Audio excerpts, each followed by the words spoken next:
race car. So they're going to call it a day back here in the garage.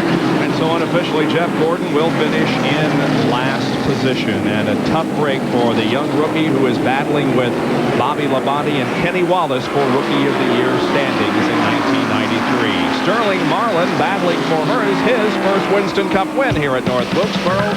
He's the leader near the halfway mark. The battle at North Wilkesboro is for second place. Sterling Marlin leads. Here's the battle for second. Darrell Waltrip and Rusty Wallace. I thought Rusty was going to pass him, but Darrell put together a pretty good lap there. Yeah, and he's running a little bit higher line than Rusty is, but getting good traction off the turns. I'm sure that Rusty thought he had him too, but here is a pass for fourth position? Fifth position. Yep. Yeah, Davey Allison was in sixth and trying to move around Kenny Schrader. Looks like he's got it done. Yes, he does.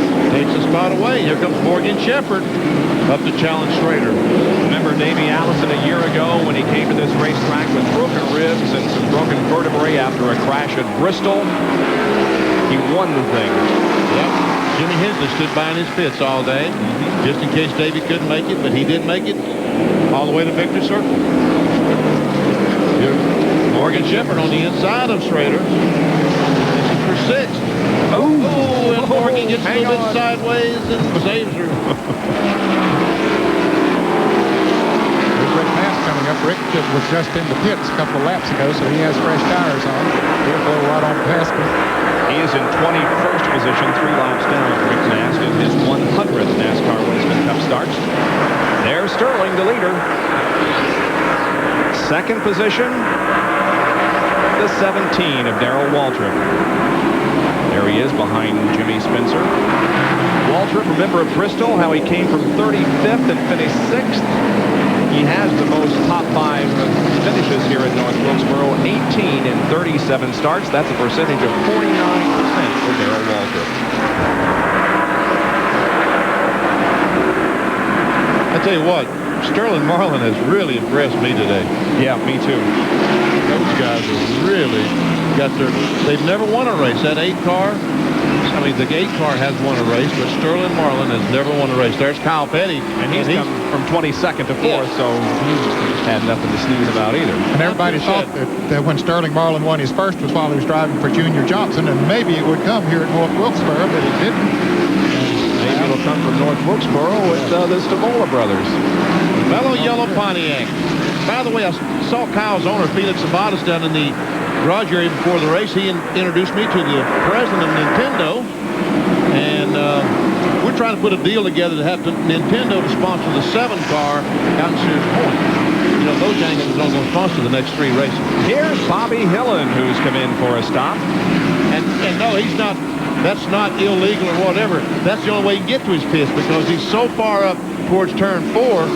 I think his is the very first pit, isn't it? No, there's another one. Is 16 car Wally Dallenbach. Oh, yeah. Has to pit behind him. Yep. And Jimmy Means. Wally Dallenbach and Jimmy Means are using the same. Sharing, right. Yep. There simply were not enough pits here when they increased the field this year to 32 plus 2 provisional, so there were 34 cars started the race today. Heiling Myers Ford in 26th position for Bobby Hillen. Marlin coming up now on the 11th place car of Bill Elliott. And now our Western Auto Race summary. Sterling Marlin has led 146 of the first 205 laps. There we have 11 cars on the lead lap. 7 leaders, 7 changes, 2 cautions, and the average speed so far is 86.6 miles an hour. Those that have led a lap and picked up the 5 bonus points include Marlin, Schrader, Brett Bodine, Ernie Irvin, Dale Jarrett, Kenny Wallace, and Darrell Waltrip, as Brett Bodine, you can see, is in the pit area. Jeff Gordon is the only car officially out of the race. That because of a fiery crash up in turn number 1. Jeff was okay. Now our Western Auto Mechanic of the Year standings. Andy Petrie is on top with 415 points. Buddy Parrott is second, then Steve Meal and Donnie Wingo. And this battle for second place continues here as Rusty has been following Darrell Waltrip for the last several laps, but has not been able to get around him. I thought he had him that time, but maybe this time. Darrell's going up. Rusty's going to pull alongside of him right there. Now Rusty's going to get on the gas and come up the back straightaway and pass Darrell Waltrip. Well, let him go.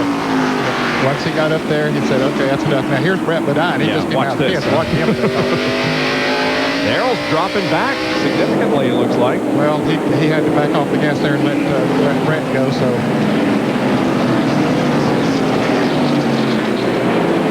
Junior Johnson used to own this racetrack. It hasn't been that way in recent years, and now Bill Elliott, one of his drivers, is about to go a lap down to Sterling.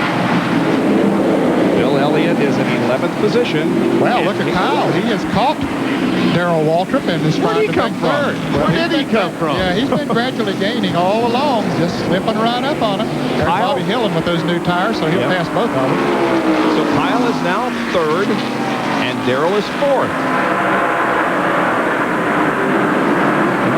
The tires must have gone away on Darrell because he's dropped from second to fourth here in the last 2 laps.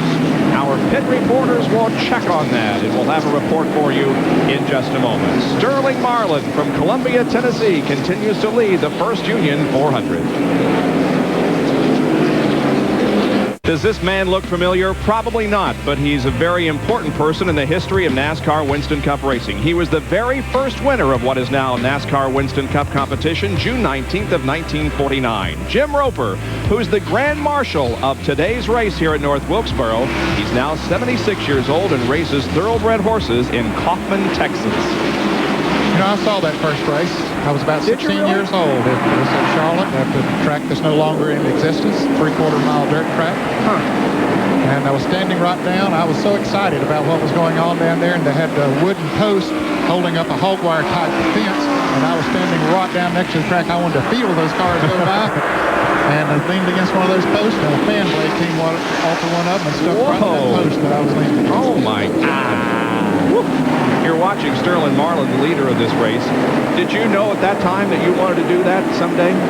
Well, I was very, very interested in auto racing. I didn't know if I'd ever get an opportunity to do it, but yeah, I knew that I wanted to. Well, Darrell Waltrip has passed Kyle Petty, taking position back, but now Kyle comes, and here is Ken Schrader making it 3 abreast. Ken has fresh tires. Yeah, he just made a pit stop a couple of laps ago, so he has that traction down on the inside. So that sort of fouled up Kyle's strategy there, didn't it? How about it, John Kernan? Just talking with Barry Dotson, Darrell Waltrip's crew chief. He says the car is just a little bit tight right now. They'll be making their scheduled pit stop in about 50 laps or so. They'll loosen it up just a little bit, but he doesn't seem to be too concerned about the car being tight right now. Darrell still hanging on to the position. He is in third. Kyle's fourth. And fifth spot belongs to Morgan Shepherd. Morgan Shepherd, actually, now that, yeah, that's right. In fifth place, Davey Allison has moved back to sixth as Morgan got around him. Now see this 8 car, he's leading the race. Sterling Marlin, the 2 car, Rusty Wallace running second. There's Rusty. And guys, we're going to see some pit stops pretty soon. The 8 car knows the pressure is on. Don't you know that crew realizes the pressure is on? They've got to make a pit stop as good as that 2 crew.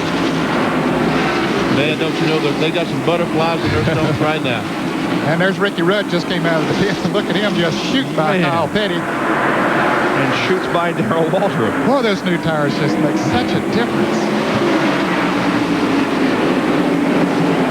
Well, we pointed out there a little while ago that there's a lot of miles per hour difference. 8 miles an hour difference between a lap just before a pit stop and a lap just after a pit stop. Well, this continues to be the best battle on the track by far, as Petty and Waltrip are trading positions just about every lap or every other lap. And now Harry Gant sticks his nose in here. Well, Harry was in, he's been out there 25 or so laps since he made his pit stop. We saw him come in once he went a lap down, but his tires are still much, much fresher than these two. Harry is 15th, 2 laps down.